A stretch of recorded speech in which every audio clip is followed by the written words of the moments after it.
इस खबरनामे में lavender girl of Kashmir Madiha Talat की रूपोश से महकता ऑर्गेनिक स्किन केयर और फौज से खेतों तक मोहम्मद असलम भट्ट की कामयाबी की कहानी।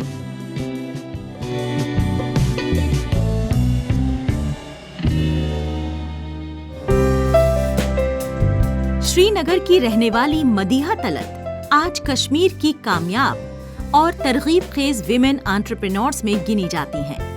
बचपन से ही तेज दिमाग और दूरंदेश मदीहा ने अपनी शुरुआती तालीम श्रीनगर के मेलिनसन गर्ल्स हायर सेकेंडरी स्कूल से हासिल की। इसके बाद वो दिल्ली गईं, जहां यूनिवर्सिटी ऑफ लंदन से मुताल्लिक Indian school of business and finance ISBF में एक खास कोर्स पूरा किया। तालीम के बाद इन्होंने कश्मीर लौटकर कुछ नया और अनोखा करने का इरादा बनाया। इसी मकसद से इन्होंने national institute of technology NIT Srinagar से डिप्लोमा भी किया। मेरा कहीं ना कहीं ये इमोशनल एक टच था कि मैं कुछ कंट्रीब्यूट करूं सोसाइटी को। तब मैंने डिसाइड किया कि मैं अपना वापस शिफ्ट करूंगी कश्मीर। और इन द मीनवाइल मैंने कुछ आर्टिकल्स पढ़े जिसमें एरोमा थेरेपी के बेनिफिट्स बताए गए थे, लैवेंडर के बेनिफिट्स बताए गए थे। और मेरे को ये पता था फ्रॉम माय चाइल्डहुड एक्सपीरियंसेस कि कश्मीर एक ऐसा रीजन है जहाँ लैवेंडर और बाकी एरोमेटिक क्रॉप्स की ग्रोथ काफ़ी अच्छी रहती है। और मेरे नॉलेज में कभी कोई ऐसा ब्रांड नहीं आया था, कोई ऐसा एंटरप्रेन्योर नहीं आया था जो इसमें कोई ऐसा काम कर रहा हो जो वर्ल्ड रिकॉग्नाइज्ड हो। तो मुझे ये मेरे दिमाग में आया कि मैं कुछ ऐसा रिसर्च करती हूँ इस पे कि क्या हो रहा है मार्केट में, कैसे कर सकते हैं। और तब मैंने रिसर्च करना स्टार्ट किया। मदीहा ने रिसर्च के दौरान महसूस किया कि कश्मीर की जमीन पर लेवेंडर की खेती एक बड़े पैमाने पर हो सकती है, लेकिन लोग इसकी असली अहमियत से अनजान हैं। वालिद के ताउन और हुकूमती मदद से इन्होंने लेवेंडर की काश्तकारी शुरू की। ये सफर आसान नहीं था, लेकिन मेहनत और जुनून से इन्होंने इस खुशबूदार फूल को रोजमर्रा के इस्तेमाल के प्रोडक्ट्स में बदलने का रास्ता तलाशा। इन्होंने तय किया कि इस कुदरती वसाइल का इस्तेमाल न सिर्फ कारोबार के लिए बल्कि रोजगार के नए मौके पैदा करने के लिए भी किया जाएगा।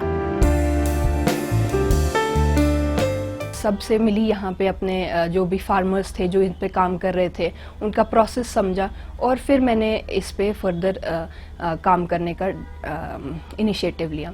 फिर मैंने वापस आके यहाँ पे NIT श्रीनगर में एक कोर्स किया जो MSc technology innovations and entrepreneurship था। तो मैं कहूँगी मैंने तभी से डिसाइड किया कि मुझे ये एक लाइन चूज करनी है।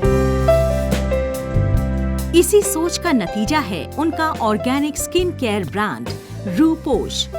कश्मीरी लेवेंडर और मकामी जड़ी बूटियों से बने इस ब्रांड के प्रोडक्ट्स में फेस वॉश, सनस्क्रीन और कई दीगर स्किन केयर आइटम्स शामिल हैं। रूपोश का हर प्रोडक्ट न सिर्फ खूबसूरती बढ़ाने में मदद करता है, बल्कि लेवेंडर की महक और क्वालिटीज दिल को भी सुकून देती हैं। मकामी लेवल पर बनी ये चीजें अब न सिर्फ कश्मीर बल्कि बाहर के बाजारों में भी अपनी जगह बना रही हैं। ग्रेजुअल और बेबी स्टेप्स लेके चलना पड़ता है, जितना मैं मानती हूँ। क्योंकि मैंने जब स्टार्ट किया तो मैंने काफ़ी साल रिसर्च में ही दिए। मैंने फील्ड इंडस्ट्री रिसर्च किया, सेल्फ एजुकेशन की, मैंने कोर्स किए, मैंने डिप्लोमा कोर्स किया in organic skin care formulations किया, फिर एक्सट्रैक्शन प्रोसेस समझा। जामिया हमदर्द में जाके मैंने नैनो फॉर्मुलेशंस सीखी, मैंने एक्सट्रैक्शन प्रोसेसेस के बारे में सीखे। तो उसी रिसर्च टाइम में मुझे 2 से 3 साल लग गए। बट फिर एक बार जब मेरे को knowledge relating to the subject मिल गया तो उसके बाद मेरे लिए स्टार्ट करना काफ़ी इजी हो गया था। मेरे पास कॉन्फिडेंस था कि मैं एक प्रोडक्ट ऐसा बना सकती हूँ जो मार्केट में जिसको अच्छा समझा जाए। और फिर हमने लॉन्च किया और विद टाइम हम इसको आहिस्ता आहिस्ता मार्केट में ग्रो करने की कोशिश कर रहे हैं। मदीहा तलत का मानना है कि कश्मीर के पास ऐसे ढेरों कुदरती नेमतें हैं जिन्हें सही तरीके से इस्तेमाल करके रोजगार और तरक्की के नए रास्ते खोले जा सकते हैं। रूपोश इनकी मेहनत, लगन और सोच का नतीजा है। वो चाहती हैं कि और भी नौजवान, खासकर लड़कियां, अपने ख्वाबों को पूरा करने के लिए आगे बढ़ें और माशरे में बदलाव लाएं। आज मदीहा न सिर्फ लेवेंडर गर्ल ऑफ कश्मीर के नाम से जानी जाती हैं, बल्कि एक मिसाल है कि कैसे एक फूल से खुशबू फैलाकर जिंदगियां बदली जा सकती हैं।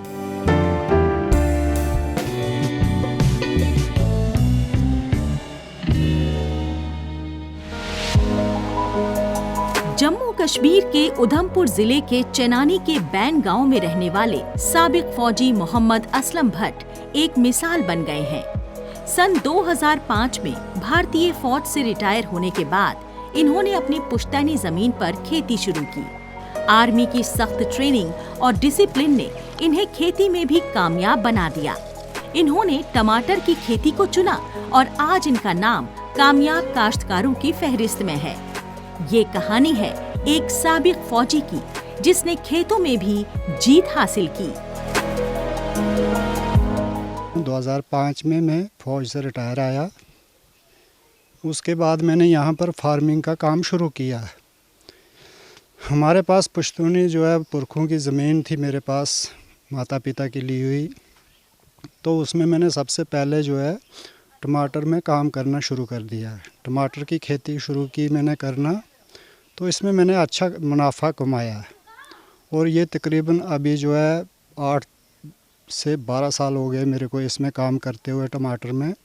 हर साल मैं अच्छा मुनाफा लेता हूँ। यहाँ में अच्छे बीज हम जो है प्राइवेट से ख़रीदते हैं, हमें अच्छे बीज जो है हाइब्रिड किस्म के। और दूसरी बात यह है कि हमारी ज़मीन जो है एरिकेटेड है। यहाँ पानी हमें अच्छी तरह नहर का बंदोबस्त है, जिससे जो टमाटर की खेती हमें अच्छी मिल रही है। असलम भट्ट हर साल 5 से 8 लाख रुपए की आमदनी सिर्फ टमाटर की फसल से कर रहे हैं। ये रोजाना 25 से 30 क्रेट्स बेचते हैं, जिनकी कीमत पीक सीजन में 1200 रुपए से लेकर 1300 फी क्रेट तक पहुंचती है। हम हाइब्रिड बीज लगाते हैं, नहरों से सिंचाई होती है और मौके का सही इस्तेमाल करते हैं। ये बताया असलम भट्ट ने। ये कामयाबी दिखाती है कि अगर इरादा मजबूत हो तो जमीन भी सोना उगल सकती है। 8 साल हो गए, 8-9 साल हो गए जब से ये रिटायर आए, तब से हमने ये चालू किया काम। अभी पहले टमाटर लगाते थे, उसके बाद मतलब ये वो कीवी लगा दिए। पहले टमाटर लगाते थे, फिर कीवी लगा दी, अभी ये अंगूर लगा दिया, नाशपाती लगा दिया, सारा थोड़ा थोड़ा सारा कुछ लगाया हमने। अभी खाने के लिए थोड़ा थोड़ा, अब खुद के लिए भी लगाते हैं। और मतलब हमारे ये आदमी होते 8-8 आदमी भी होते, हम लहसुन लगाते हैं, प्याज लगाते हैं। अभी सारा कुछ मतलब थोड़ा थोड़ा सारा कुछ लगाया हमने। तो और हमारे मज़दूर भी होते हैं, मतलब 8-9। कभी जब हम ज़्यादा खेती होती है ना, मतलब लहसुन लगाना है, ये मतलब प्याज लगाना है, तब होते हैं हम 20-20 आदमी भी होते हैं हम। हमारे मतलब अभी तो एक दो तो हमारे बिल्कुल कंटिन्यू बिल्कुल हमने रखे पे, मतलब तनख्वाह पे। असलम भट्ट नामियाती खेती को भी बढ़ावा दे रहे हैं। उनका कहना है कि वो नीम का तेल इस्तेमाल करते हैं, जिससे टमाटर की फसल में बीमारियां नहीं फैलती। ज्यादा दर्जे हरारत इस फसल के लिए मुफीद नहीं होता। इन्होंने 20 तरह के फलों की भी खेती शुरू की है।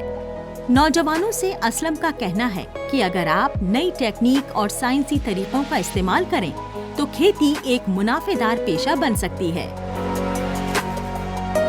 पैदावार तो हर साल अच्छी होती है, इसमें कोई कमी नहीं रहती है, सिर्फ डिपेंड करता है रेट पे। तो मैक्सिमम फिर भी हम जो है इससे 5 से 8 लाख रुपए के बीच में हम जो है कभी 6 लाख, कभी 7 लाख, कभी 8 भी, कभी मतलब 5 से नीचे नहीं आते हैं।